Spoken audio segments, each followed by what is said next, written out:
Hello and welcome to this very special episode of Making Tracks Reaction Chat, brought to you by those fine folk over at fanfatracks.com. So I said on the last episode where we had of the Acolyte that we would do a wash-up episode, and here we are. And I think I alluded to, and if I didn't, I might have teased on another episode that we were going to get a special guest in. And so obviously joining me this week, as always, is a man, the myth and legend, Mr. Mark Newbold. But we're kind of returning the favor a little bit because both me and Mark have been on the Rule of Galaxy podcast, not once, not but twice, at least in my case. Mark's probably been on it like 8 or 9 times and can tell you exactly when, where, and for how long he probably was on each episode. So this week we have a pleasure, that is, of being joined by Mr. Joe Mulinaro, who is one of the joint hosts of Rule of Galaxy, the lead host. How do you want to title yourself, sir? I'm the one who's been around the longest, I guess you would say. My son started the podcast in January of 2020. He parted ways with us shortly after that, and I took it over. So there's four of us that are regularly on the show, and I'm just the one who's been punishing myself the longest. Yeah, yeah, bit like Mr. Newbold there. He's the one who kind of like carries across and kind of drags the network, both the news and the podcast, kind of through like kicking and screaming at times. So we get an episode out. However, so basically, what I thought was, for just more for you, Joe, because in case you haven't had a chance to listen to reaction chats, me and Mark tend to try and jump on to record as soon as we can after the episode. Yeah. Ideally, in a sense of like not having had a chance to see, read, or listen to anybody else's thoughts or opinions. And so I kind of thought it'd be quite nice to do like a kind of wash up episode, as we call it in post anyway. So like after the dust has settled a little bit, after the production's been finished, and everybody's had a chance to kind of collect their thoughts a little bit, and maybe I don't know, have a chance to even review or revisit some of the episodes. I thought it'd be great to just have a chat about the Acolyte because, especially for me, I think it's been up and down for the most part. So I have no real kind of prep for this. I've not done any prep. So I'm basically going to start off with this one. Well, two questions for one.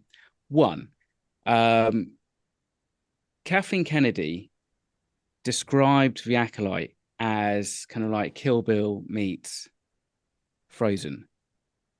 So, one, did what is that a fairly accurate description for the series?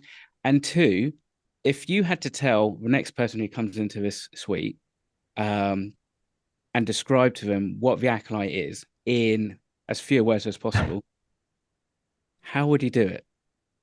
And Wow. and I'll let Joe think about that for a minute and let Mr. Newbold go first because Oh, like thanks for that. Well, I think Frozen and Kill Bill together makes Thrill Bill. So I think that actually describes the Acolyte perfectly well. And if I had to describe the Acolyte in as few words as possible, I would say watchable, engaging, pretty, and sequelable. As in, I want to see more of it. I could get behind that, I think. I Yeah. like that. I like that. And just because I've just seen the Deadpool Wolverine movie, Frozen is fresh in my head because Yes. of Ryan Reynolds loving to sing that theme song in there to go along with Papa from what movie was that? Yentl or something like Oh, that. yeah, yeah, Yes. yeah. Yeah. Yeah. Yeah. So that was in my head. I would say there are definitely things leaning towards both of those, Frozen and Kill Bill. My crew actually threw some titles together for me as we were talking about it and discussing it. And like you guys saw, I did write down some notes just because I wanted to sound as professional as you, because our show is thrown together with shoestrings, bubble gum, and rubber bands. But Rubber I bands, yeah. so looking at it, I felt like it was more of a Twilight Star Wars. I felt like that was where I was. And one of my co-hosts coined the phrase the Hannah Montana of Star Trek. And I thought that was interesting. But to go along with Mark's follow-up, I would agree. It was watchable. It was something that we all wanted to be very good. We wanted this to be a new direction that the storylines could go down. But I would say because of the way they ended it with the cameos and so forth, and leaving some things not tied up, I am all for seeing a second season of it. But it wasn't, unfortunately, it wasn't one of my favorites. But I did enjoy the week by week and the flashbacks of the prequels and different things like that were in there. So it had its goods, it had some not so goods, but I would watch a second season of it for sure. Yeah, no, I mean, I think I would kind of, I'd agree with both of you on that, really. I mean, there was definitely, for me, definitely the Kill Bill vibes was a lot more overt in the first kind of half of the series. And I guess, I mean, I'll be honest, I'm not Ryan Reynolds, so I've probably only seen Frozen maybe once or twice. Um, so so I wasn't necessarily picking that up, but I did see the honest trailer for The Acolyte the other day, and they called it Sifter Sister, which I don't know if you guys watched the Nickelodeon series from like the late 90s, I'd say. Yeah. And so that was that's where I was kind of like leaning with that. But I think you're right. I mean, it definitely had in its construction more of a kind of, I'd say a YA young adult kind of vibe. And that's not necessarily just based on, say, like Twilight and stuff like that, but even like some of the novels, even the High Republic novels that we kind of get, I have got that similar kind of vibe. And I mean, I watched the new Hunger Games on the weekend, so the prequel to that. And again, it's kind of like there's a tone about it where it's like some things, like, big dramatic things aren't actually as dramatic as, like, obviously the emotions. They really kind of try to channel the emotions. The problem is for me with the Acolyte, and actually, funnily enough, I've talked to my nephew about this the other day, who's 14. And even he kind of said, and I am completely paraphrasing because I'm not a 14-year-old, but like, he didn't quite get what the motivations of the characters were at times. He didn't feel like it kind of just meandered around and didn't, wandered around a little bit about that. So, that's, yeah. One of my key points about that and going down that path was, and yes, it's in my notes. I really felt like when you compare something like the House of the Dragons and how they're an hour-long episode, and sometimes there's minutes of non-discussions, right? It's really walking through scenes and the depth of that. I think the show could have done more if they would have been longer episodes, more in depth, feeling the backstory and the things going on in the person's mind instead of trying to rush through some of the things they rush through. I don't know if you guys see it the same way or not. Yeah, I agree with that. I think sometimes, especially considering the budget they've got, which is significant budget, and it's Star Wars, and they know that fans love to live in the world. We love going back to Tatooine and sitting in that world. Going back to Mos Espa and Book of Boba Fett was fascinating. Just going back to places is interesting. And so, as you said, I've not seen House of the Dragon season 2 yet. I'm desperate to get to that because I love season 1. But yeah, they do. They let you roam around in the world a little bit, and you really get a sense of the geography. Whereas with Star Wars, it's a galaxy. It's not just a world; it's a galaxy. So you don't really, generally, outside of places like Tatooine and Coruscant and a handful of other places, you don't really get to revisit that many locations. So I want to see as much of them as I can when I'm there, because outside of the odd book or comic or something years later, or like say maybe a sequel season, you might not get there again. You might not visually get there again. You probably will in a book, but not visually. So I want to see more of it. And that ILM would design the absolute heck out of anywhere. These are craftsmen working on these shows, so it's going to look amazing. So I totally agree. I want to see more of that. That's something I feel is lacking, because whereas you say you get hour-long episodes with a lot of other seasons or shows, most of these episodes you're scraping 40 minutes with credits. It's not long enough, really. Yeah, it did seem like they kind of, I mean, okay, House of Dragons has this good knack, a bit like you remember like West Wing, stuff like that.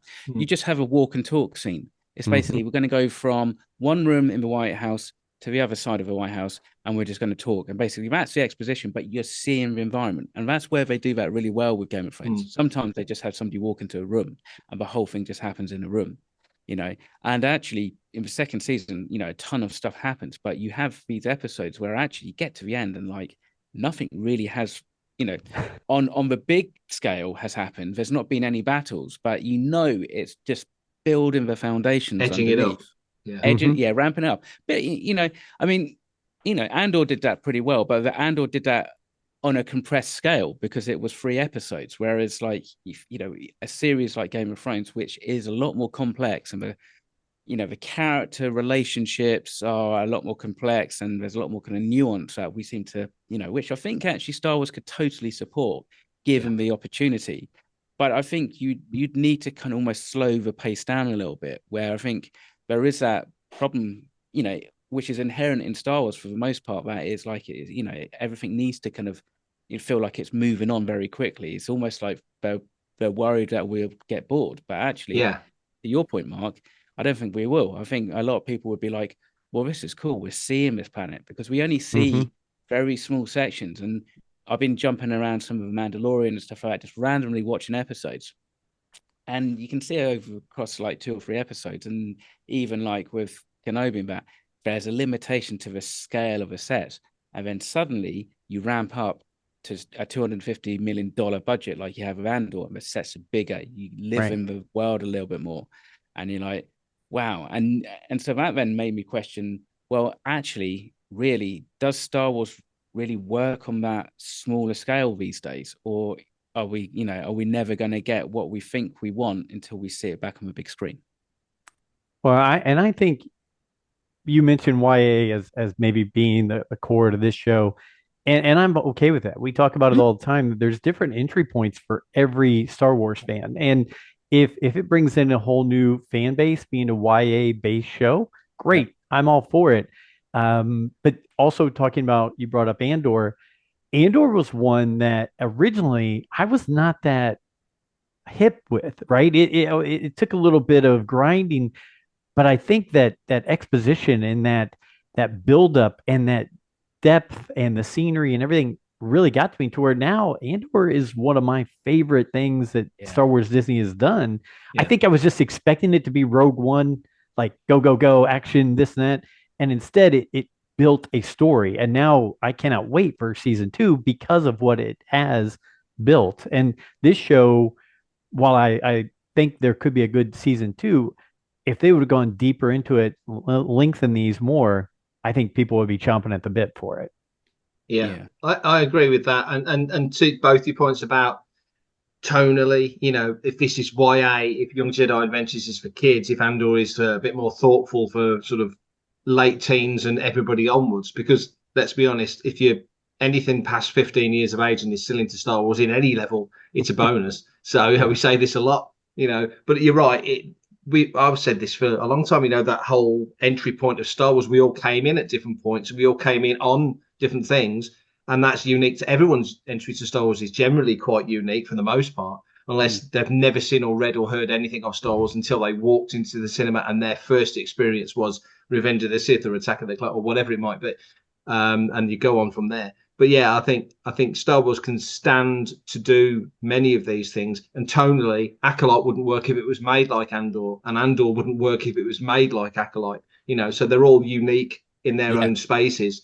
You know, and also they're all in unique eras as well. So I kind of like the light and shade of that. And I know we just found out Skeleton Crew's coming out 3rd of December in the States, 4th of December here. You know, with the time difference, and that's only, you know, a matter of a few months away now. That's going to feel completely different. You know, you can't imagine a character from Acolyte or Andor walking into the cast of Skeleton Crew. Maybe you could. I don't know. I mean, that was always Robert Downey Jr.'s thing, wasn't it? Back in the day. How are you going to have a guy who's got a metal suit coexist in a world where there's a magician with a red cape? That's not how are we going to make that work? And then they do the Avengers, and it works brilliantly. So it can happen. Right. Yeah. Well, and also, I mean, actually, the other day, I don't know, you know, because it was a post on social media, but somebody had a screen grab of a shot from Skeleton Crew and literally just said, oh, so they're making Star Wars for kids now. And it's just like, grown. Yeah. I mean, I'd like to Captain hope that Picard was thing, yeah. yeah, I mean, you kind of hope Yeah. that was actually somebody like doing it tongue in cheek, but I think this is a Probably thing not. with a horrible, and forgive me for saying this, with the fact that like there isn't, probably a predominantly aging fan base in Star Wars. They need to get the kids in. They do. Because I think, if you get the kids at the right age, then you've pretty much got a fan for life, even if they don't necessarily collect and go to conventions and stuff. But as long as you've got bums on seats, either in Disney Plus or cinema, it's easier to do that at formative years. Whereas like when you try and become a fan of something older, you just bring so much more baggage and it just doesn't quite work in the same way. That's a really good point. There is a pathway though, isn't there? You can kind of see if kids come in on Skeleton Crew, it's very easy for, if it's your nephew or kid or whatever, and they love Skeleton Crew, it's like, go and watch Rebels, you'll love Rebels, or go and watch Resistance, probably Resistance, you'll love Resistance, and then Rebels, then Clone Wars, or watch if it's a younger fan, go watch Forces of Destiny. They're really short, but they're fun and snappy. You can kind of see how you could hook them in. There is I know chronologically it doesn't work in that sense, but just getting them into Star Wars as a whole, because the chronology doesn't matter to kids. Yeah, I mean, I had this conversation with somebody yesterday at work who's got I'm an 8-year-old boy who hasn't seen Star Wars, but is a massive Star Wars fan because of Lego, right? So and the games, and it's and I'm like, and I hear that quite often, quite regularly by my friends who are like, oh yeah, we've not shown it, we'll be holding off watching Star Wars normally until they've spoken to me, so I can instruct them as to what exactly episode to watch. I'm like, well, obviously start with The Last Jedi. But the last 10 minutes of Revenge of the Sith, show that to your 6-year-olds. Exactly. But the thing is, I mean, to your point, I kind of said, well, look, there's such a wide variety now, and if they're into animation and if they're into cartoons, for lack of a better term, Resistance, Rebels, or even maybe Clone Wars. But I said, and he says, but is that jumping around the timeline? I said, well, to be fair, kids kind of they just accept that at face value, that kind of stuff, and it'll be the characters that they like. It's amazing because SpongeBob SquarePants, hard to believe, is 25 years old. I have a daughter who's 22, and I think to myself, there's no way this has been out that long. No. But yet, like you mentioned, the timeline thing, we'll flip on and have that on some point with our kids around, our grandkids.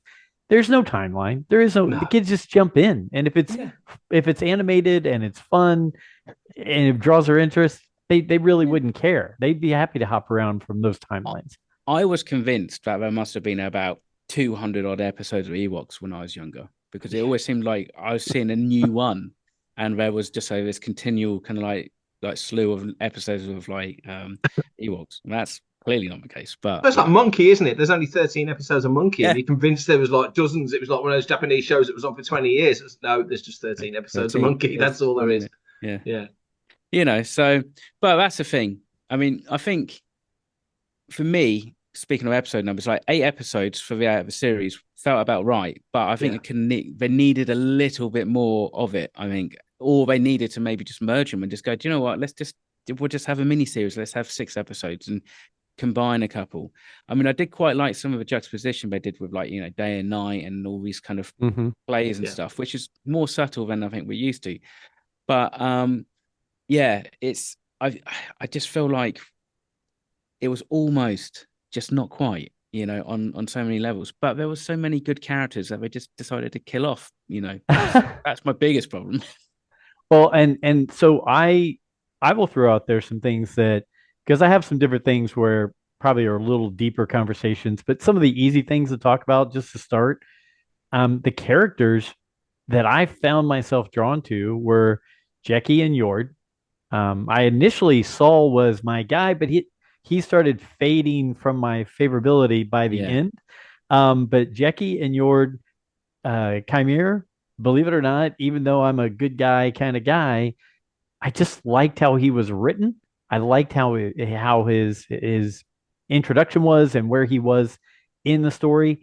And then the other thing that I really liked outside of the characters was I thought this was the best Disney lightsabers battles that we've gotten. So on this show, those are some of the things I really enjoyed. I can't stand that Jecki and Yord were taken out. And if there is a season 2, unless there's flashbacks, they won't be in it. But that's where I kind of stand on things that really like drew me to it and that I liked.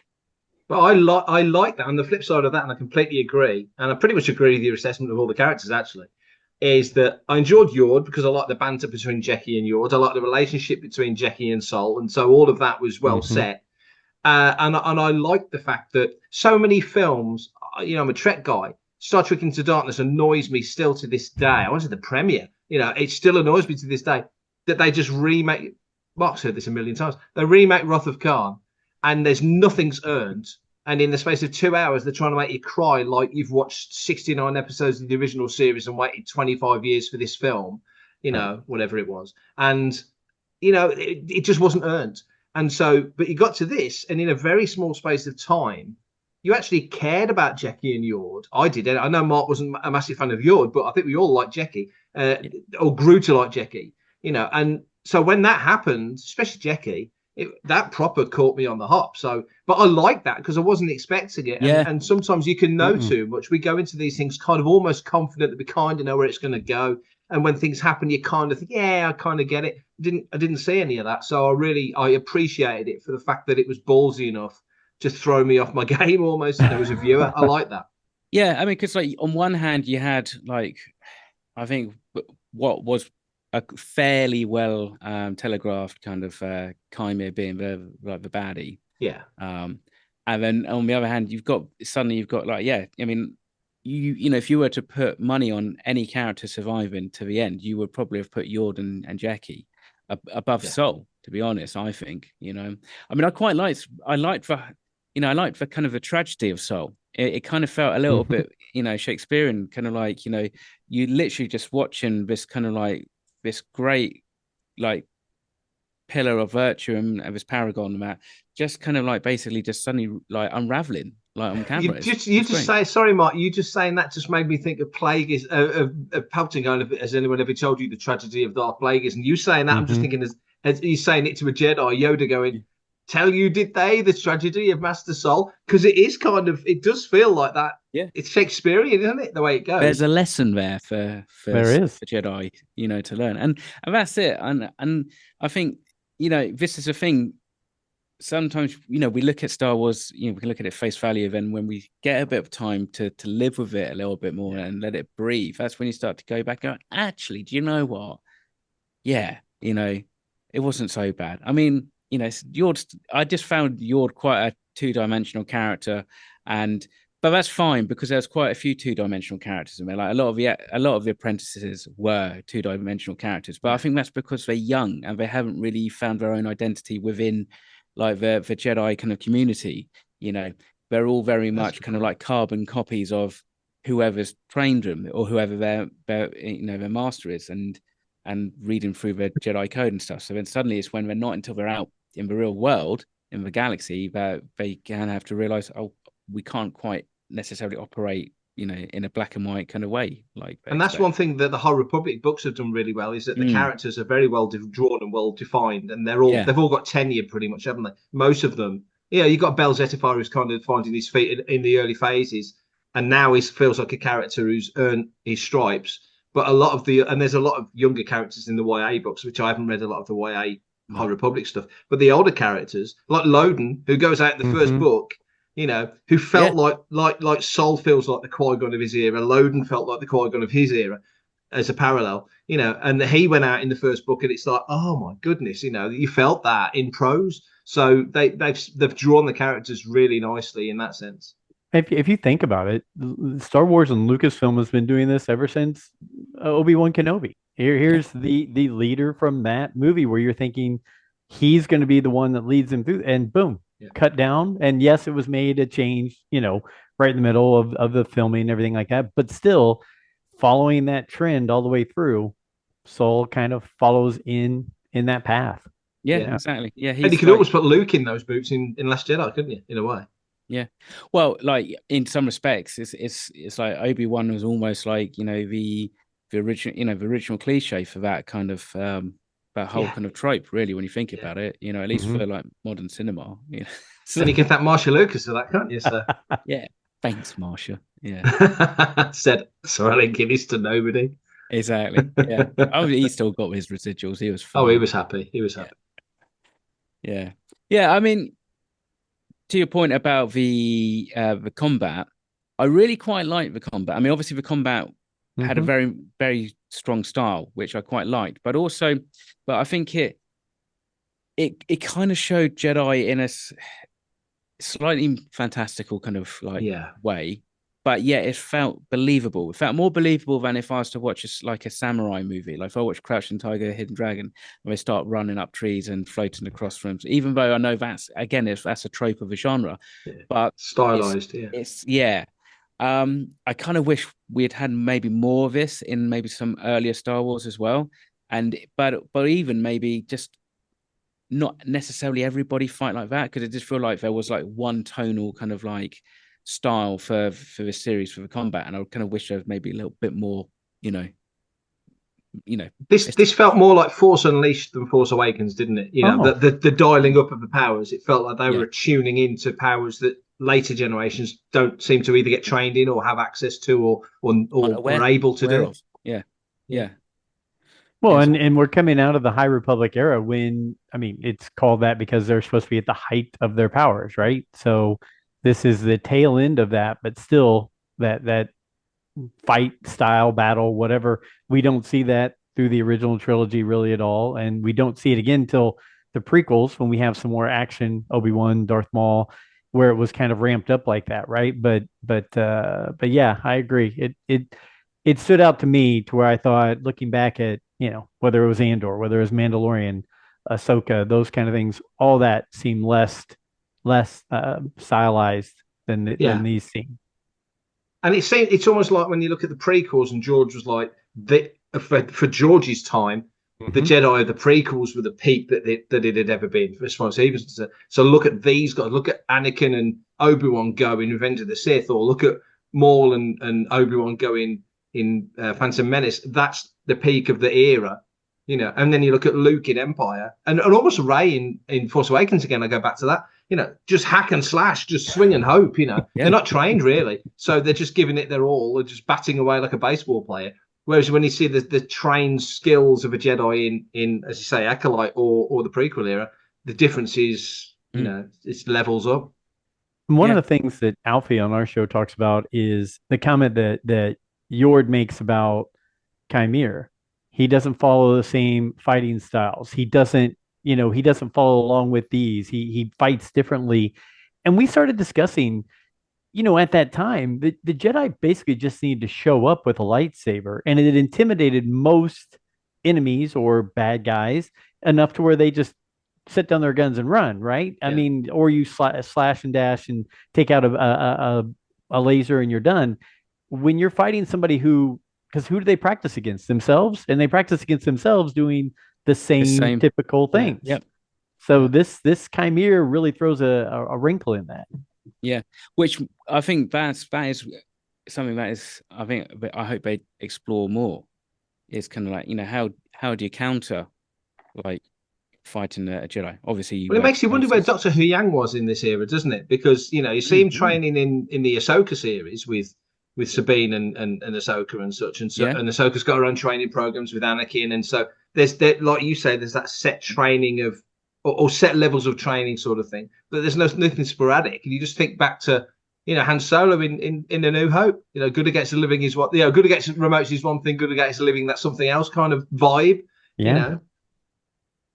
yeah, no, but I think that that's just a good story point to develop and build on. I think really, and I think it's something that, I mean, it was kind of a throwaway comment really by Yord to an extent, but I think you could explore more into it and actually, yeah, how, because it's quite interesting how are the Jedi being perceived in this era, Mm, and we're kind of starting to be read into the fact that there's under a lot of scrutiny by the Senate and and all yeah. that, which I think is going to be a fascinating thing that I hope they build on for season two, because that I think really will lead us and make a big link with what we see in Phantom Menace.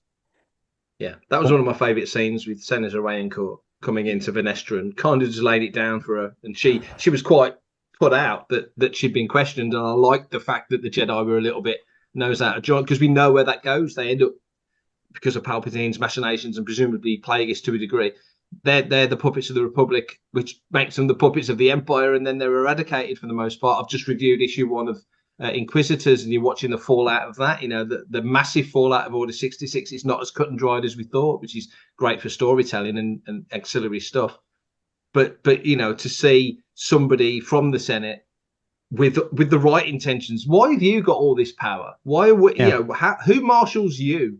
You know, and she's, because she knows no different. So, well, with the Jedi, you know. But as we learn in this area, there's all these other not force cults, but force followings and other stuff that's happening at the same time. It just happens that the Jedi have always been the prevalent one. So I think that's fascinating. I hope she gets to dig into it more.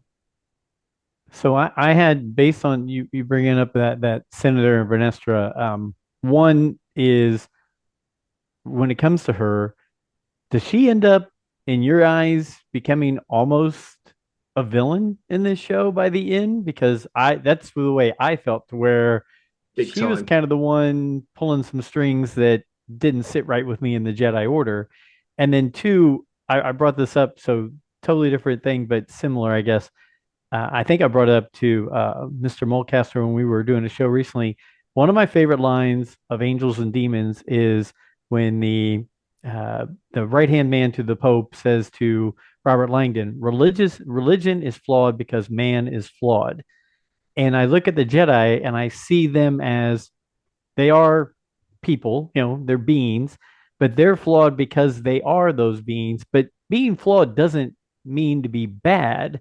When you look at most institutions, whether it's in England, whether it's in the US, they are flawed. I mean, we can all say that, whether it's governments, religions, police, they're flawed, but it doesn't make it to where the entire thing is wrong or bad. And I feel like this show, it didn't do it 100%, but it was definitely pushing down that envelope, that rail, that the Jedi were kind of the bad guys. Like, it was, what they were doing was wrong, when really it was some mistakes, some bad decisions, and some flaws that made them that way. So two totally different topics there. One, Vernestra, and then two, did you feel like it was kind of going that way with the Jedi being the baddie in this situation? I mean, this is the thing, is that, like you said, I think, you know, good people make mistakes, and I think it's always going to come down to motivation at the end of the day, isn't it? You know, why are you doing these?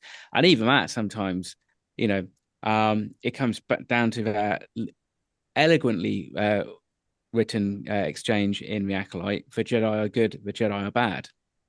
You know, it's I mean, but it kind of does, doesn't it? It's because it's perspective, it's point of view.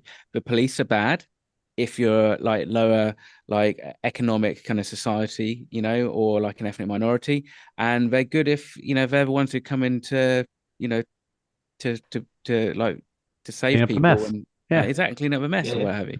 You know, it's if that's the thing, and I think, I mean, there's some really interesting conversations to be had about, like, you know, where do the Jedi, or, you know, what do the Jedi see themselves as? And especially this, you know, and I thought it's fascinating about David Harewood's character. Kind of, you know, he even uses a term like pseudo religious, like pseudo religious cult or clan or sect or something. And I think that is like I think it's the first time ever. You know, obviously we're so used to like Moff Tarkin saying, you know, their religion died out, you know, years ago. And now we've got somebody who's actually kind of questioning the fact, well, actually, you know, that would suggest that you kind of like, you know, you follow a higher power, which we could say the Force is. Is a Force a higher power? Is it at all? Is it, you know, is it just something that they have access to, and by having access back elevates them? And I guess that's it. You go to the outer rim, you go to an undeveloped outer rim, and you move a cup with your hand or pick up your lightsaber by gesturing, you're going to be a god, unless you're 3PO. But then you go to another planet and you're going to be an oppressor, you're going to be an invader, and you're going to be somebody who's going to subjugate the you know, the locals. So it's very, you know, it's some really interesting points you can kind of dive into with this series. And I think with Vernestra as well, you know, when Sol is dead and she sort of leans down and sort of strokes his chest, says, "Sorry, my friend," sort of thing. Patsy. You're the Patsy, exactly. You're the Patsy, and she goes back and basically says, "We had this rogue Jedi, Master Sol, went off message, and it's a one-off thing. It was just this guy, and she lets him take the fall, and that we know that Kamir is her Padawan."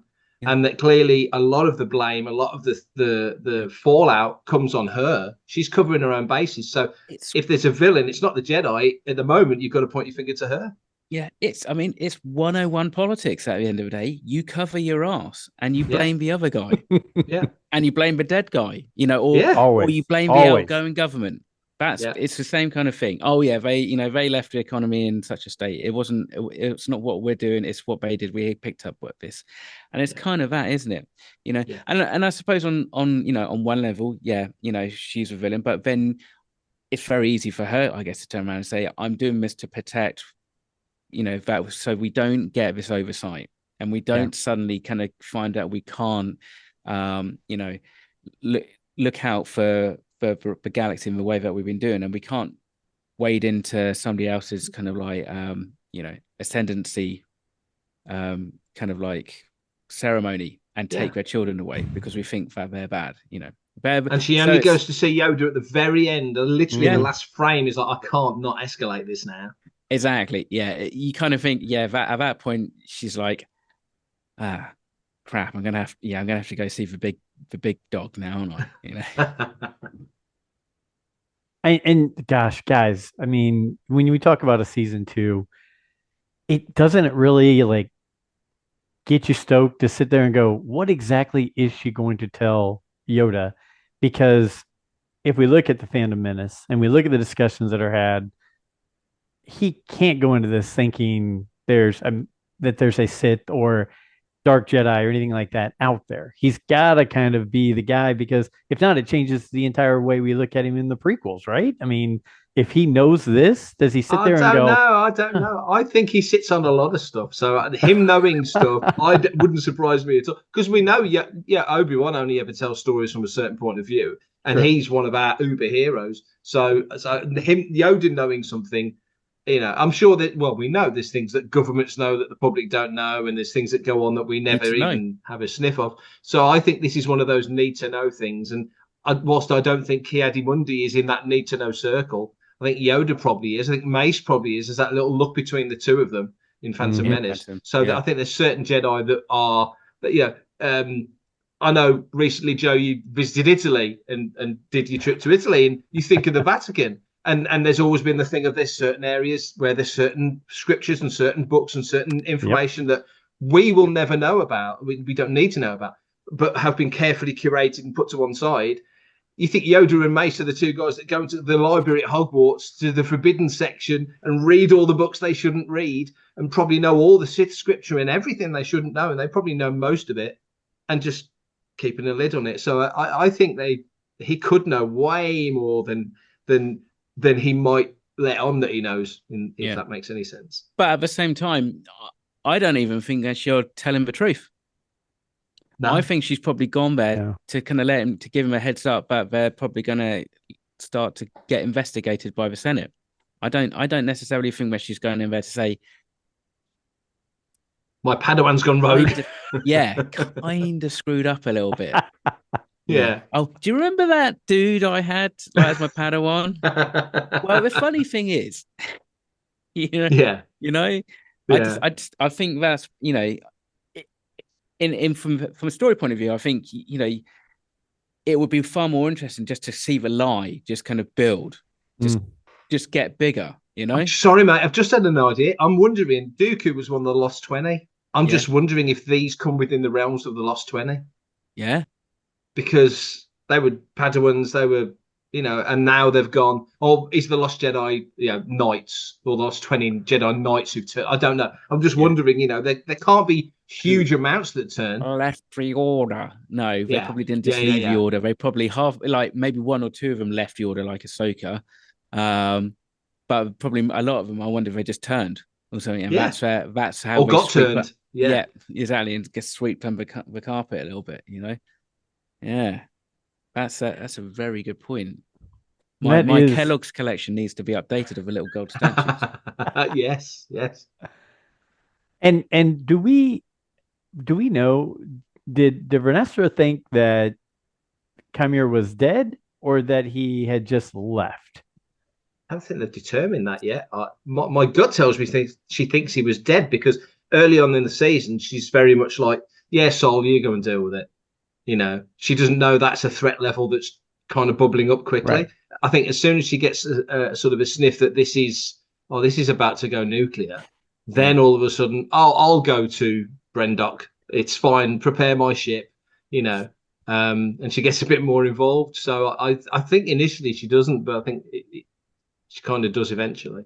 The reason I bring that up is it wasn't a thought in my mind at all until I started putting the conversations together when Osha was asking Chimere how old he was or how long back he was a Jedi, and he said a long time ago, right? Yeah. He it was, and we know Vernestra is older, right? She's 100 Mhm. plus years Yeah. old. Yeah.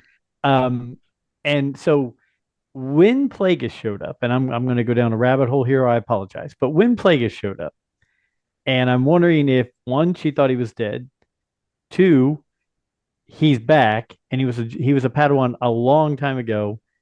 Now that we know that Plagueis is so involved with creating life, bringing back life, perhaps did he do anything to Chimere to resuscitate that person back to make him into his trainee, his Sith Quite Padawan? possible.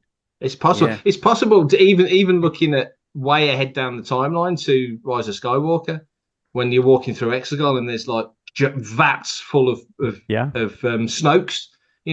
It's really opened up the doors to the potential of, and I mean, in Dark Empire, there's the Sparty cylinders and stuff like that. So you've got to think that the cloning technology wasn't just invented then. It's something that's from way back when, and obviously the Clone Wars with all the clones that were developed then, and the inference that on Camino they'd had cloning for a while, they were known as cloners. So that throws another wrinkle in there as well. So, but I like the idea that he brought Camille back, literally brought Camille back. Yeah, or maybe not necessarily brought him back, but maybe before you can create life, maybe it's just a case of like trying to like slow down the aging process a little bit. So Oh, he's a Claudite and he's a shapeshifter. Remember? Yeah, we don't. yeah, exactly. Who knows exactly? But I mean, I think it's cool. I mean, and obviously, I think we all agree it'd be cool to see a little bit more, maybe Plagueis and that in the season Oh two, yeah, or at least have it confirmed as Plagueis. At least I think they have. I think they have Yeah, confirmed it now. I think they have by now. But yeah, I guess really that's the next question. Is there something that like one story thread or something that you really want them to focus on more than maybe other bits in a second season, or is there something that you think they're maybe missing that they should maybe because Leslie Headland says that she's going to take a bit of time, she's going to step away a little bit just to kind of I guess recoup gather her thoughts, and I think even actually whether or not it's a good thing or a negative thing, and feel free to kind of weigh in on this, listen to a little bit to the fan base and listen to like the reactions, maybe not reaction chat, but maybe maybe rule the galaxy, so Well, if you want to hear off and on cursing by my co-hosts and and hear funny just jokes because we spend half our time making fun of each other instead of just talking Star Wars, feel free to check out Rule of the Galaxy. But um, I'm I don't think there was one particular thing that I would say cut that off. We don't need to follow that storyline. I'm fine with the Renestra following Chimere. I'm fine with now using May to maybe be the bait to get her back to Osha and Chimere. I think those are both good storylines. Plagueis, obviously, Plagueis is a book or a novel that all of us probably love or like quite a bit. So if there's things that are going to lead us down that path that will then lead us to the Palpatine story later on, I'm perfectly fine with that. And but yeah, I mean, I didn't find myself overly enthralled with the May and Osha story only because I felt like there were so many questions left on it. If they yeah, are the same person, blah, blah, blah. I mean, okay. I was perfectly fine with them being twins and one having more of a light, one more being more of the dark, what have you. But now that we know they were created on this planet where there was this vergence, I guess I'd like to see where that goes because it could lead to some things, but in the end, I guess it doesn't. Most of these characters are going to make it to the prequel trilogy, the original trilogy. So if that tie-in is Plagueis and that line going through that direction, I'm fine with that. So yeah, I mean that's the thing, isn't it? I think also maybe they were pretty wise that they didn't actually nail down exactly what the whole May Osha kind of thing was as such. It's not, I mean, like I said in the episode 8 wrap up, I was like, when they hugged at the end, I almost expected them to kind of like merge into one another, like yes, for like Star Trek motion picture kind of Yeah. thing or something. Or yeah, I'm not even going to mention what I said at the time, an episode of Deep Space Nine, but Yeah. but yeah, I mean, yeah, I think if they make the episodes a little bit longer, if they can do that in a way whereby it doesn't feel like they're filling, so I think they could be a little bit more kind of open to actually jumping around between, having an A and a B and a C plot, and actually having all episodes, all of these kind of things. And for me, you know, I would really quite like to get through a whole series of Star Wars now in the Disney Plus era with not really much of a flashback, because I feel yes. like they have used that as a crutch a little bit too much. Now it's like, okay, so flashbacks are a thing. Yes, great. We can just explain everything. And I think, well, sometimes a little bit of like, a walk and talk kind of expositional kind of scene can be a little bit dull, but sometimes I don't necessarily think you get the same mileage out of a flashback because we kind of know where it's going to happen. And unless they can be really clever, and I don't think they really were with the flashbacks too much, it just I feel like it's wasting story time when you could be moving the story on. Stop looking back, move on. Well, I like that one episode. Yeah, I like that episode of Mando season 3, which was the one-off random one with Dr. Pershing and Leia Kane, and it was just its own thing. And I love that. It was like unapologetically, that's what we're telling today. And you saw all of the extra stuff on Coruscant you never got to see in Monument Plaza and all the other elements of Coruscant, which I thought was brilliant. Some people didn't like it, but I loved it. And I get what Headland was trying to do with episodes 2 and 7. The two flashback episodes, but they 3 and 7 rather, but they really sort of stood out. You just got going with these first 2 episodes, and then episode 3 was put the brakes on. We're going to go back 16 years to show you people you've never met on a planet you don't know about, and it just kind of stalled a little bit. And I thought with that, I agree that I wish the episodes were longer. That felt like there's a lot of stuff in that you could have kind of told in 15 minutes of, and I know we're talking about too many flashbacks, but they could have kind of done doctored it through the episode. Yeah, they could have doctored it through. Yeah, exactly. If they could have done something. I mean, for example, and who's to say that it didn't happen? But when May's mind or memory gets wiped, but actually some false memories are implanted, so she doesn't have like a just big void. Actually, suddenly she's got some like history, but it's completely false. So actually, it's a third account of what happened on Brendok in that, so it really, like Last Jedi. Yeah, exactly. And it really ratchets up the whole kind of Rashomon kind of like vibe of it, but yeah, I mean, that, I think, like you said, I don't think you need to have like the flashback episode. If you have to have a scene, I mean, Book of Boba Fett did it quite well in places, and then in other times I was just like, come on, Yeah, bash. Exactly. Well, Mandalorian, when the anvil was coming down by the armor, see, that was a device. He would see the flashback.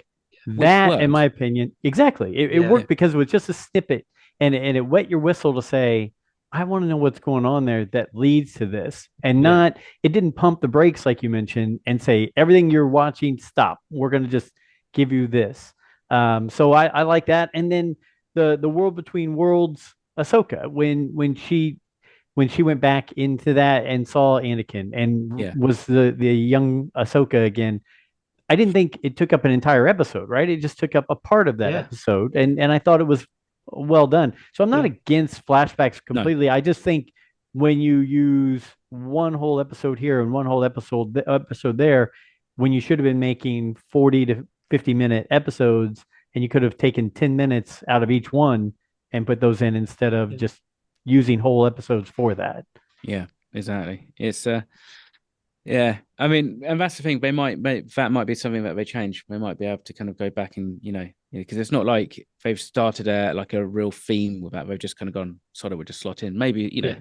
bit of kind of distance and maybe go actually, yeah. And that's known now, isn't it? They're Yeah. the four Jedi's actions on Brendok and the two sisters' history is Yeah. now, it's out there now. The Yep. whole history with Mother Anastasia and all of that, it's done and known. So I can't think too much of other. Well, they will think on it. We'll have Venestra and Khmer flashbacks, so Yeah, that'll be season Vanessa two's flashback. Nightmare, yeah. but even potentially, the whole inception of May and Osha, with however they did it, Yeah, So, but hey, if we have to live through a flashback episode, I mean, we'll it's survive.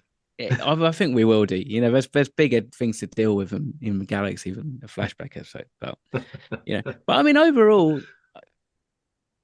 I haven't. Everybody I've spoken to about the Acolyte has generally felt like one of two things: either kind of like, yeah, I thought it was really cool, or just kind of mild apathy for it, as like and like it wasn't really my thing. So I watched it and moved on. It's not like it was, I don't know, another series where it was like I had to really force myself to watch it, or I just couldn't watch it. It was like from the people I've spoken to, and I work in TV, Matt, who are as critical as every single Stars fan, and they're not always Stars fan, but a lot of them would just say, yeah, I quite liked what they're doing. So I think that's how, and I think also there's the actual how it's been met by the general population has been subdued because of the fact there's been this negative kind of pushback in the review bombing and stuff like that. So I think they one thing that I'll keep going back to is it was a big deal to say we're going to tell this through the eyes of the Sith or from the dark side kind of point of view. And I don't think they ever hit their full steam, full head of steam on that because I still felt like most of it was told by the Jedi. Yeah. And while I am Lone Ranger, white hat guy coming in to save the day, you guys both know this when I talk to you. Obi-Wan, Luke, Rex, those are my guys, right? Out of these moral compasses who occasionally will fray off, but they really try to stay on that moral line. High ground. Yeah, high ground. I look at it and I say the main two characters that I've liked outside of that, the dark things that I've read or viewed or what have you, have been the Darth Bane series and the Plagueis book. Yeah. And I look at those and I really felt like those were told from the Sith point of view. Mm-hmm. So if they would have gone all in on that, I think there would have been some more depth in this to tell it, because by the time I got to the end of both of those things, I almost was a fan of the dark side because of the way they told them, right? And for this, I'm sitting there going, who do I root for at the end of this show? Yeah. And that for me was a tough one, because I wanted to say, do I root for Osha now because she's doing what she's supposed to be doing per May? May said, now you can go do what you're supposed to do. But she just killed Soul, just cold-blooded, killed him right there. Am I supposed to root for her? Am I supposed to root for Chimere, who I thought was a really cool character because he's in line with Plagueis? I don't know yet. So that was where, when it left, I thought, at least maybe give me some Jedi that I could look and say, and you kill off the two that I liked, that I can root for them in season 2, right? And that's where it kind of left me with the end of the series. Yeah, I don't think I could really root for Mog in season 2. Or Basil. No, Basil, no. Too many colloquial English accents as well. You won't have noticed it so much, Joe, but we did. It was just like watching an episode of EastEnders in parts. So it was just a bit too, Ewan McGregor does a perfectly passable plummy English accent, and that's fine. It's not the best, but it's not bad. And but some of the characters in this were just sound like they came from the same drama school as Daisy Ridley, basically. Yes, literally that. Yeah, North London. It was that. It was too much of that. But Mog, great point, because Mog was in the Outlaws, and he's the same character in the Outlaws as well. There you go. But to your point, actually, Joe, I think actually you've kind of maybe hit it slightly like the nail on the head a little bit. I think it's very hard to have like a series that's from a Sith perspective, if you're not really seeing the Sith and they're seeing stuff in the Jedi era that they wouldn't be privy to, because it kind of means that you... Oh, shut up, Siri. She has an opinion. Come on, don't be like that. Yeah. Oh, we've got a live caller. It's Siri. No.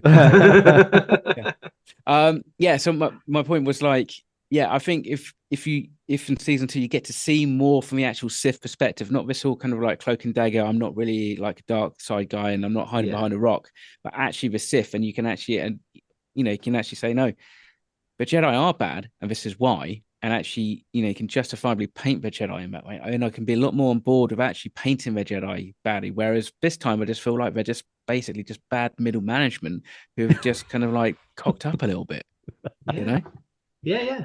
And there is that arrogance that I think we said it in one of the review episodes. To me, it reminded me, certainly early on when Yord walks on board the Trade Federation vessel, and it's very much like Anakin in Attack of the Clones, Jedi business, go back to your drinks, that kind of arrogance that's really picked up on in Clones, and also because it's Anakin. But then you look at Yord, who comes across as the nicest, kind of almost goofy, as near to a goofy Jedi as you've got really outside of, Jar Jar training to learn the Jedi art. He's that kind of guy. And yet he puts on this professional, waggle the air quotes, professional sort of facade. And that is quite, even Saul does it to the prisoner. You wouldn't see anybody after that just snap into just Jedi mind trick somebody. That's kind of seen as a sneaky move by Obi-Wan, really, in A New Hope. And Rey does it on instinct. She doesn't even know really how she's doing it. But every other time, it's an invasive thing. It's something Kylo does. It's not a polite, pleasant experience. And he just does it. Doesn't even ask, just does it. There's no permission. Exactly.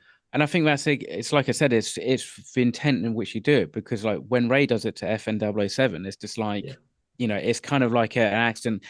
Or actually, do you know what? It's no different from us three trying to move a remote, with our mind when we're in the front room. Whereas when Saul does it, it's like kind of he's trying to rip the information out, and so therefore it becomes a violation rather than like something else. So bad Jedi.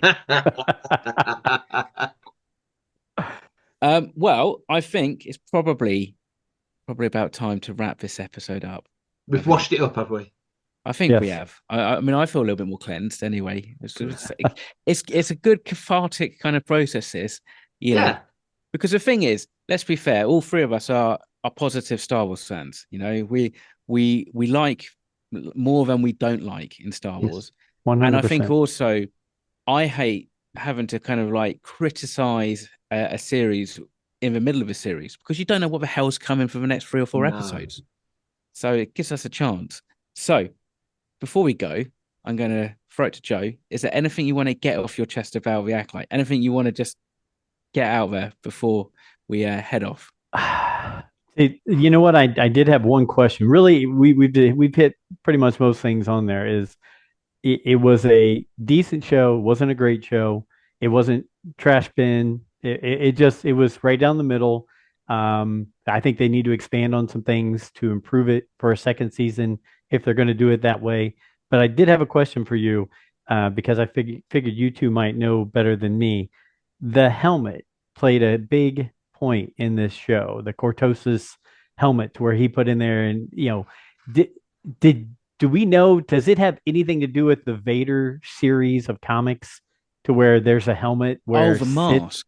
I'm sorry, the mask. Yes. Do we know if it has any kind of powers like that? Because when she put it on, when Osha put it on, she changed, and he couldn't do anything to her when she had it on.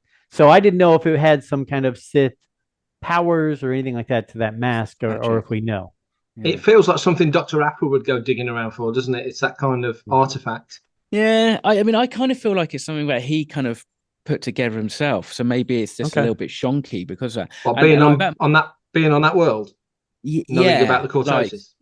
I mean, I can't remember the name of the mask in the Darth Vader comics, but that was possessed, wasn't it? Like by an old Sith, or something. Yeah, like a lot of artifacts. Now, I mean, we could be wrong. I think we said this on the episode, didn't we, Mark? Didn't we mention this about how certain artifacts are possessed by Sith spirits?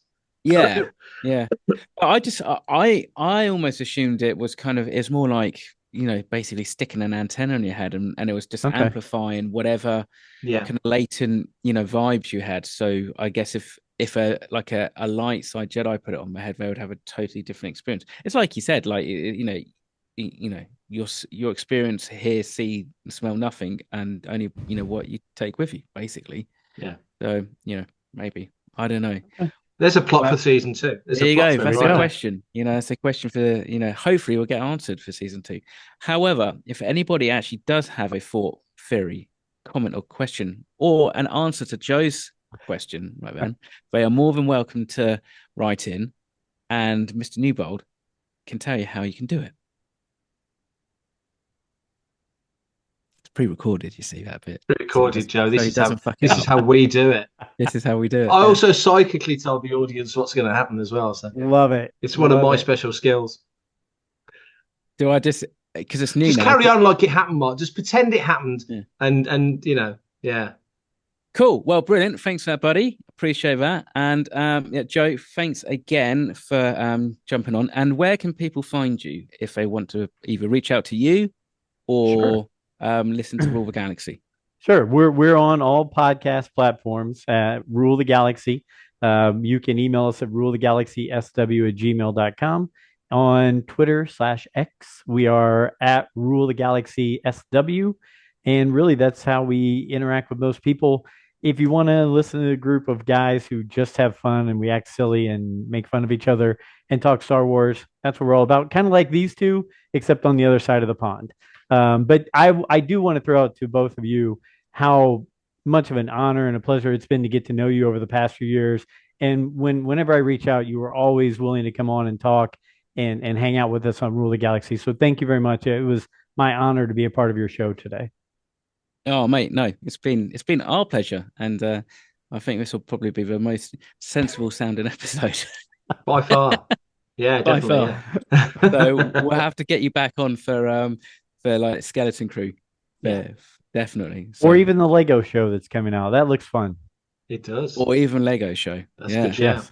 Let's do it. Yeah. So cool. Right. Well, I think that is it for this episode of Reaction Chat. And if the moons align, me and Mr. Newbold might be back for a very special Reaction Chat later on in the summer.